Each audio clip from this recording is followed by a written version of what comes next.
Executive, ഹോസ്പിറ്റലിലെ operation എക്സിക്യൂട്ടീവിന്റെ ഒരു daily process ആണ് നമ്മളിവിടെ പറയാൻ വേണ്ടി പോകുന്നത്.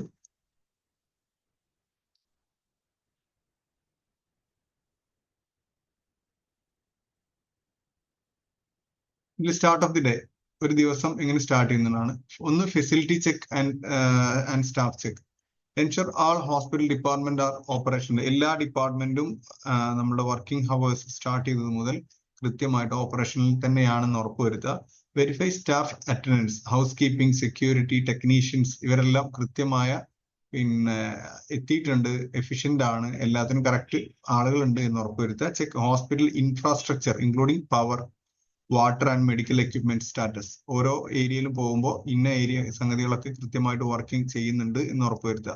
അത് നമ്മൾ സാധാരണ നമ്മുടെ ടാങ്ക് അല്ലെങ്കിൽ ടാങ്കിന്റെ വർക്കബിലിറ്റി, അതിലെ എത്ര കപ്പാസിറ്റിയിലാണ് വെള്ളം ഉള്ളത്, എത്ര കപ്പാസിറ്റിയാണ് നമുക്കിപ്പോ IP ഉള്ളത്, അല്ലെങ്കിൽ നമ്മുടെ ജനറേറ്ററിലെ ഫ്യൂവൽ ലെവൽ എന്താണ്, ഈ സംഗതികളൊക്കെ കൃത്യമായിട്ട് ഓരോ ഏരിയയിലും ചാർട്ട് വെച്ചിട്ട് അതിൽ അടയാളപ്പെടുത്തിയിട്ട് പോവുകയാണ് ചെയ്യേണ്ടത്.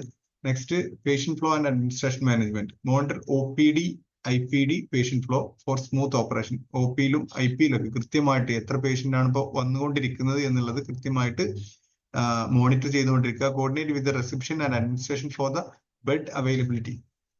റിസപ്ഷൻ നമുക്ക് അഡ്മിനിസ്ട്രേഷനുമായിട്ട് കമ്മ്യൂണിക്കേറ്റ് ചെയ്തിട്ട് ബെഡ് അവൈലബിലിറ്റി എത്രയുണ്ടെന്ന് എല്ലാ ഏരിയയിലും റിപ്പോർട്ട് ചെയ്യുക. കാരണം ഒരു പേഷ്യന്റ് അഡ്മിഷൻ ആയി വരുന്ന സമയത്ത് നമുക്ക് ഇന്ന റൂമുകൾ അവൈലബിൾ ആണെന്ന് മുൻകൂട്ടിയിട്ട് എല്ലാവർക്കും അറിഞ്ഞിരിക്കണം.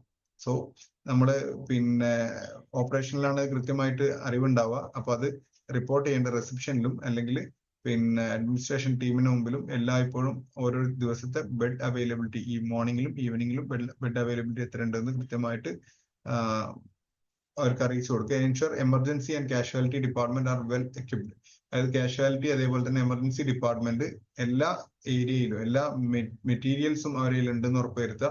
അതായത് ഒരു BLSന് വേണ്ടിയുള്ള സംഗതികൾ, ബേസിക് ലൈഫ് സപ്പോർട്ടിന് വേണ്ട ഓക്സിജൻ അവൈലബിൾ ആണ്, അതേപോലെ തന്നെ ക്രാഷ് കാർട്ട് അവൈലബിൾ ആണ്, എക്സ്പീരിയൻസ് സ്റ്റാഫുകൾ അവൈലബിൾ ആണ്. ബാക്കിയുള്ള എല്ലാ സംഗതികളും അവിടെ ഒരു ചെക്ക് ലിസ്റ്റ് വെച്ചിട്ട് ഫോളോ ചെയ്യാം. Then coordination with the medical and supporting staff. Conduct brief meeting with department heads. എല്ലാ ദിവസവും ഡിപ്പാർട്ട്മെന്റ് ഹെഡുകളെ മീറ്റ് ചെയ്യുക. ഡോക്ടേഴ്സിനെ, അതായത് നമ്മുടെ മെയിൻലി നമ്മുടെ RMO ഡോക്ടേഴ്സിനെ മീറ്റ് ചെയ്യുക, സ്പെഷ്യാലിറ്റി ഡോക്ടേഴ്സിനെ മീറ്റ് ചെയ്യുക, അവരുടെ എന്തെങ്കിലും ഇഷ്യൂസ് ഉണ്ടെങ്കിൽ അഡ്രസ് ചെയ്യുക. ഓക്കെ, അതേപോലെ തന്നെ address the shortage of medical supplies, staff, equipments, എന്തെങ്കിലും ഇതിന്റെ ഷോർട്ടേജ് ഉണ്ടോ എന്ന് എല്ലാ ദിവസവും ഇങ്ങനെ നോക്കിക്കൊണ്ടേയിരിക്കുക. Resolve operational bottlenecks affecting the patient care. Patient കെയറിനെ അഫക്ട് ചെയ്യുന്ന എന്തെങ്കിലും പ്രയാസപ്പെടുന്ന ഏരിയകൾ ഉണ്ടെങ്കിൽ, അവർക്ക് പ്രയാസപ്പെട്ടു പോകുന്ന ഏതെങ്കിലും ഏരിയകൾ ഉണ്ടെങ്കിൽ അത് കൃത്യമായിട്ട് മോണിറ്റർ ചെയ്യുകയും റിപ്പോർട്ട് ചെയ്യുകയും ചെയ്യുക. Then facility and equipment maintenance. Ensure medical equipments and hospital infrastructure are function. കൃത്യമായിട്ട് ഫംഗ്ഷൻ ചെയ്യുന്നുണ്ടോ എന്ന് ഉറപ്പുവരുത്തുക. Coordinate with biomedical and maintenance teams. അതായത് ഇലക്ട്രിക്കൽ ആൻഡ് പ്ലംബിംഗ് ആണെങ്കിൽ നമുക്ക് മെയിൻ്റനൻസ് ടീംസ് ഉണ്ട്. നമ്മുടെ ഇൻഫ്രാസ്ട്രക്ചർ ഇഷ്യൂസ് എന്തെങ്കിലും ഉണ്ടെങ്കിൽ അതിനുണ്ട്. അതേപോലെ തന്നെ ബയോമെഡിക്കൽ ആണെങ്കിൽ ബയോമെഡിക്കൽ സ്റ്റാഫ് ഉണ്ട്. ഇവരുമായിട്ട് എല്ലായ്പ്പോഴും കമ്മ്യൂണിക്കേഷൻ വെക്കുക. എമർജൻസി ഉള്ള സംഗതികൾ എമർജൻസി എന്നുള്ള ലെവലിൽ തന്നെ അവരെ വിളിച്ച് ചോദിച്ച് അതിനുള്ള സൊല്യൂഷൻ ഉണ്ടാക്കുക. Conduct safety and hygiene checks patient rooms and common areas. Patient rooms റൗണ്ട്സിന് പോകുമ്പോഴുള്ള അവിടുത്തെ സേഫ്റ്റി അതേപോലെ തന്നെ ഹൈജീൻ ആണെന്ന് കൃത്യമായിട്ട് ഉറപ്പുവരുത്തുക, അതും കോമൺ ഏരിയാസ് ഒക്കെ. Housekeeping and infection control. Supervise the cleaning schedule and waste disposal. അതായത് കൃത്യമായിട്ട് ക്ലീനിങ് ഓരോരുത്തർക്കും ഇന്ന ഏരിയ എന്നുള്ള ഷെഡ്യൂൾ ചെയ്ത് കൊടുക്കുക. അതേപോലെ തന്നെ അത് സൂപ്പർവൈസ് ചെയ്യുക. കൃത്യമായിട്ട് ഈ പറഞ്ഞ പരിപാടികളൊക്കെ നടക്കുന്നുണ്ട് എന്ന് ഉറപ്പുവരുത്തുക. അതിന് നമുക്ക് ഓപ്പറേഷനിലെ ഒരാളുടെ വീക്ക്ലി ഓരോരുത്തർ എന്നുള്ള രീതിയിൽ മോണിറ്റർ ചെയ്യാൻ വേണ്ടിയിട്ട് നമുക്ക് വെക്കാം. Ensure the proper infection control measures in wards, ICUലും വാർഡിലും തിയേറ്ററിലും ബാക്കിയുള്ള ഏരിയകളൊക്കെ ഇൻഫെക്ഷൻ കൺട്രോൾ മെഷേഴ്സ് എന്തൊക്കെയാണ് കൃത്യമായിട്ട് നടക്കുന്നതെന്ന് ഉറപ്പുവരുത്തുക. അതായത് എല്ലാ OT അല്ലെങ്കിൽ ബാക്കിയുള്ള ഏരിയയിൽ നിന്നൊക്കെ കൃത്യമായിട്ട് അതിന്റെ ഗ്രോത്ത് ചെക്കിങ്ങിനും ഇതിനൊക്കെ വേണ്ടിയിട്ട് കൃത്യമായിട്ട് വെള്ളവും അതേപോലെ തന്നെ സംഗതികൾ കൃത്യമായിട്ട് ചെക്ക് ചെയ്യാൻ വേണ്ടി വിടുക. Verify the availability of PPE. എല്ലായിടത്തും PPE കിറ്റ് ഉണ്ടെന്ന് ഉറപ്പുവരുത്തുക. സാനിറ്റൈസേഴ്സ്, ക്ലീനിങ് ഏജൻസ് ഒക്കെ കൃത്യമായിട്ടുണ്ടെന്ന് ഉറപ്പുവരുത്തുകയും ചെയ്യുക. പ്രത്യേകിച്ച് ഹൗസ് കീപ്പിങ്ങിന്റെ കാര്യത്തിൽ എല്ലായ്പ്പോഴും അവർ കംപ്ലീറ്റ്ലി അവരുടെ ആ ഒരു PPE അവൈലബിലിറ്റി സൂക്ഷിക്കണം. എല്ലായിടത്തും ക്ലീൻ ചെയ്യുന്നിടത്ത് അതിന് പ്രത്യേകം പ്രോട്ടോകോൾ തന്നെ ഉണ്ട്. വെൻഡേഴ്സ് ആൻഡ് ഇൻവെന്ററി മാനേജ്മെന്റ്, ഇത് നമുക്ക് മെയിൻ ആയിട്ട് വരുന്നത് നമ്മളുടെ പ്രൊക്യൂർമെന്റ് ഡിപ്പാർട്ട്മെന്റിലാണ്. എങ്കിലും ഇതിന്റെ ഒരു ഏരിയ, നമ്മളുടെ ഒരു ഏരിയ എന്നുള്ള നിലക്ക് അത് കൃത്യമായിട്ട് ചെക്ക് ചെയ്യണം. കാരണം medication availability, medicine availability, surgical supplies availability, consumables, ഇതൊക്കെ എല്ലാ ഡിപ്പാർട്ട്മെന്റിലും ഉണ്ട് എന്ന് ഉറപ്പുവരുത്തുക. എന്തെങ്കിലും ഷോർട്ടേജ് ഉണ്ടെങ്കിൽ നമ്മുടെ പ്രൊക്യൂർമെന്റ് ഡിപ്പാർട്ട്മെന്റിൽ അറിയിക്കുക. Coordinate with pharmacy and store timely restocking, അതായത് കൃത്യമായിട്ട് ഫാർമസിയിലും സ്റ്റോറിലെല്ലാം റീസ്റ്റോക്ക് ചെയ്യാൻ. റീസ്റ്റോക്ക് എന്ന് പറഞ്ഞു കഴിഞ്ഞാൽ ഉപയോഗിച്ചുകൊണ്ടിരിക്കുന്ന സാധനത്തിന്റെ ഇപ്പൊ നമുക്കൊരു 10 യൂണിറ്റ് ആണ് നമ്മൾ ഒരാഴ്ചയിൽ ഉപയോഗിക്കുന്നുണ്ടെങ്കിൽ ചുരുങ്ങിയത് ഒരു 5 യൂണിറ്റ് എങ്കിലും നമുക്ക് എപ്പോഴും റീസ്റ്റോക്ക് ചെയ്ത് വെക്കേണ്ടതുണ്ട്.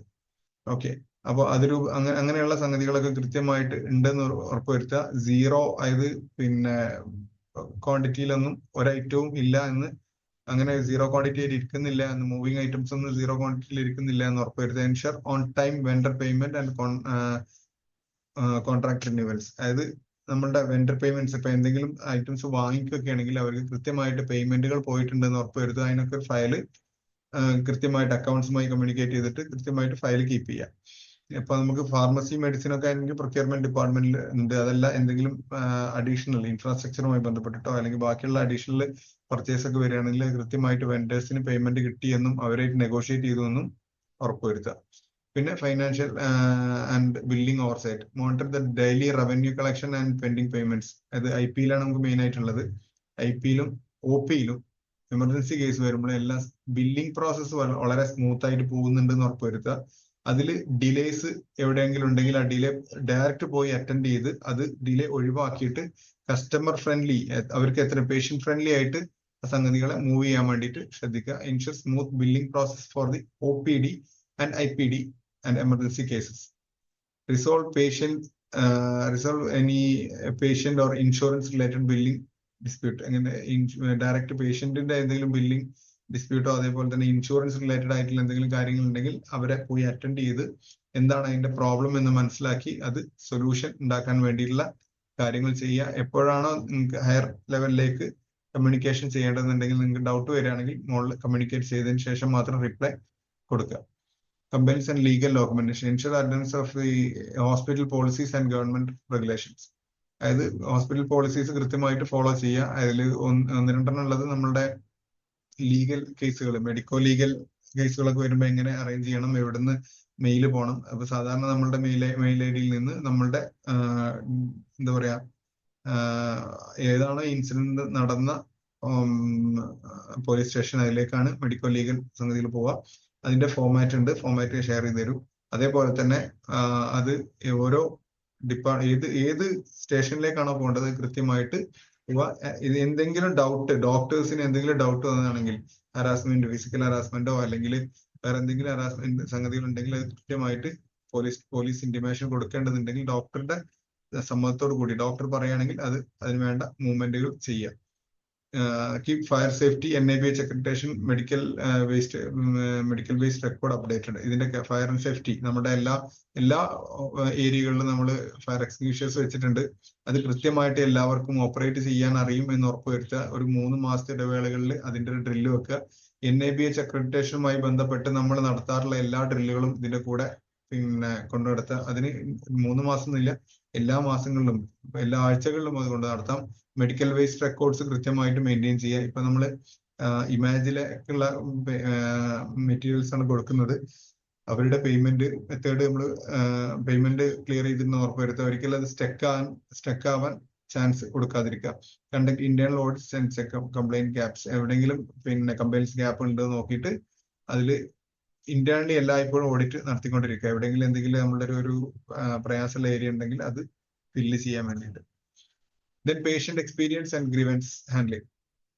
ഇതാണ് നമ്മുടെ ഓപ്പറേഷനിൽ വേറൊരു ഇമ്പോർട്ടന്റ് ആയിട്ടുള്ള ഏരിയ. കാരണം നമ്മൾ ഈ ഒരു ഓപ്പറേഷനിൽ വർക്ക് ചെയ്യുന്ന ആളെന്ന് പറഞ്ഞാൽ ഓപ്പറേഷൻ നല്ല സ്മൂത്ത് ആക്കുക. എന്തിന്? പേഷ്യന്റിന്റെയും വിസിറ്റേഴ്സിന്റെയും വേണ്ടിയിട്ട് എല്ലാ ഓപ്പറേഷൻസും നമ്മൾ വെരി സ്മൂത്ത് ആയിട്ട് കൈകാര്യം ചെയ്യേണ്ടതുണ്ട്.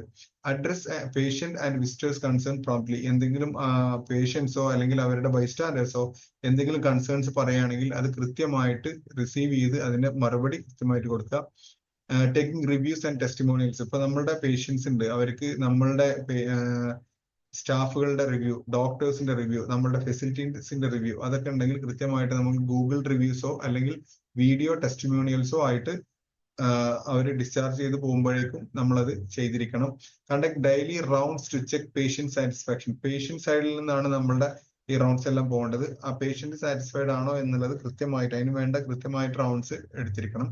Ensure the staff maintain the professional and empathetic behaviour. എല്ലാവർക്കും എല്ലാ സ്റ്റാഫുകളും കൃത്യമായിട്ട് പ്രൊഫഷണലി എംപത്തറ്റിക് ബിഹേവിയറോട് കൂടിയിട്ടാണ് ഓരോ പേഷ്യൻസിനോട് പെരുമാറുന്നത് എന്ന് ഉറപ്പുവരുത്താൻ വേണ്ടിയിട്ടാണ് നമ്മൾ ഈ കാര്യങ്ങളെല്ലാം ചെയ്യുന്നത്. End of the day reporting and planning. അത് നിങ്ങളെ ഡെയിലി റിപ്പോർട്ട് പിറ്റേ ദിവസം മോർണിംഗിൽ അഡ്മിൻ റിപ്പോർട്ട് ചെയ്യുക. അതേപോലെ തന്നെ നെക്സ്റ്റ് ഡേ ഷെഡ്യൂൾസ്, ഇന്ന് നമ്മൾ നാളേക്ക് വേണ്ട ഷെഡ്യൂളുകൾ പ്രിപ്പയർ ചെയ്യുക. മറ്റേ ടാസ്കുകൾ, എന്തെങ്കിലും മെയിൻ്റനൻസ് ടാസ്കുകൾ ഉണ്ടെങ്കിൽ കൃത്യമായിട്ട് ആളുകളെ വിവരം അറിയിക്കുക. ക്രിട്ടിക്കൽ ഇഷ്യൂസ് ഉണ്ടെങ്കിൽ ഇമ്മീഡിയറ്റ് ചെയ്യേണ്ടതാണെങ്കിൽ നിങ്ങൾ സൈൻ ഓഫ് ചെയ്യുന്ന സമയത്ത് തന്നെ അഡ്മിനിസ്ട്രേഷനിൽ വിവരം അറിയിക്കുക. ഇപ്പോൾ വിത്തിൻ നൈറ്റിൽ ചെയ്യേണ്ട പരിപാടികളാണെങ്കിൽ റിവ്യൂ. പെൻഡിങ് ടാസ്കുകൾ എന്തെങ്കിലും ഉണ്ടെന്നുണ്ടെങ്കിൽ ആ പെൻഡിങ് ടാസ്ക് കൃത്യമായ ഫോളോ അപ്പ് എടുക്കുക. അത് കൺസേൺ ഡിപ്പാർട്ട്മെന്റുമായി ബന്ധപ്പെട്ടിട്ട് കൃത്യമായ ഫോളോ അപ്പ് എടുക്കുകയും ചെയ്യുക. ഇത്രയും കാര്യങ്ങളാണ് നമുക്ക് ഓപ്പറേഷൻ ഡിപ്പാർട്ട്മെന്റിൽ ഒരു ദിവസം നമുക്ക് ചെയ്ത് തീർക്കേണ്ട കാര്യങ്ങൾ.